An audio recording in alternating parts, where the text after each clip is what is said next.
Pray step inside and find sanctuary from this relentless deluge. It is a genuine pleasure to see you within these walls once more. I should be very much mistaken if you have not come in the hope of hearing another chronicle concerning my most singular companion, Hoggle of Hogglestone. As it happens, your timing is quite excellent. I was at this very moment revising the manuscript of his latest escapade for the forthcoming edition of the Illustrated Gazette of Wonders. The incident at the Dewdrop Brook.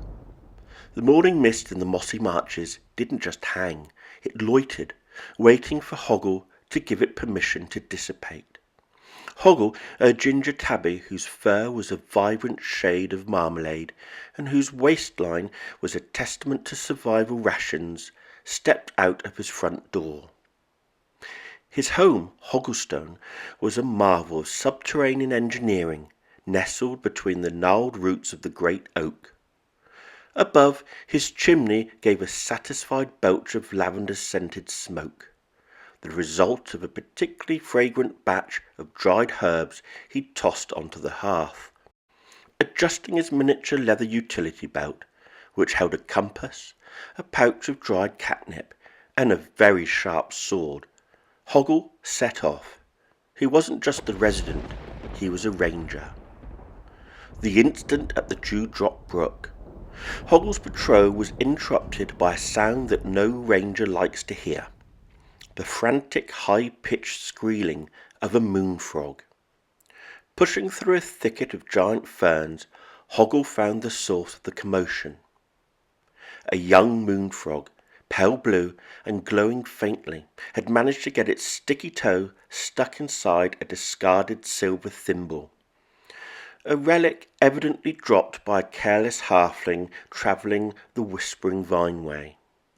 "Dignity, young one," Hoggle rumbled, his voice like a purr filtered through a cello. "Panic is for squirrels. We are creatures of the march."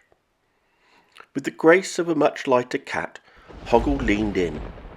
He didn't use force.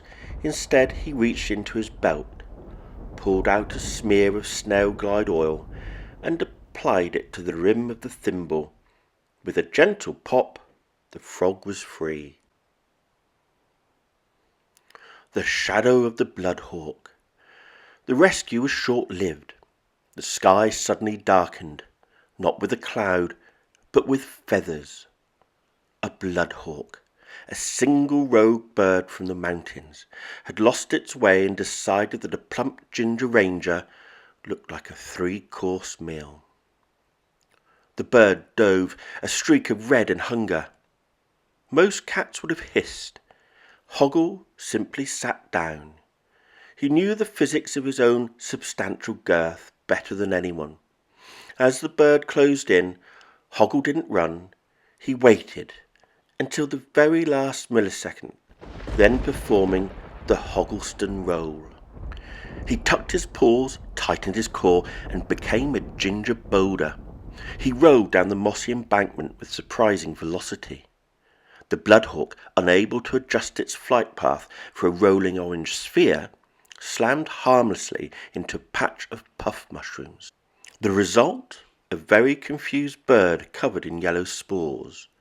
The aftermath: the spores made the bird sneeze so hard it accidentally propelled itself back towards the forest. A hero's return.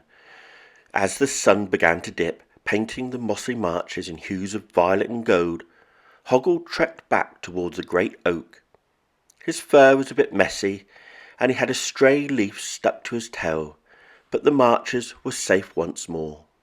He reached Hogglestone and squeezed through his perfectly round door. Inside, the lavender smoke had settled into a cosy haze.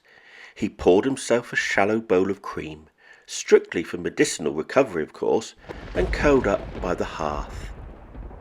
Being a ranger was exhausting work, but as Hoggle's eyes drifted shut, he knew that as long as he stood, or rolled, on guard, the mossy marches would remain a place of peace, lavender, and very little dignity-threatening peril. And so another little tale finds its end, and all is well in Hogglestone. Well, at least until the next adventure, that is.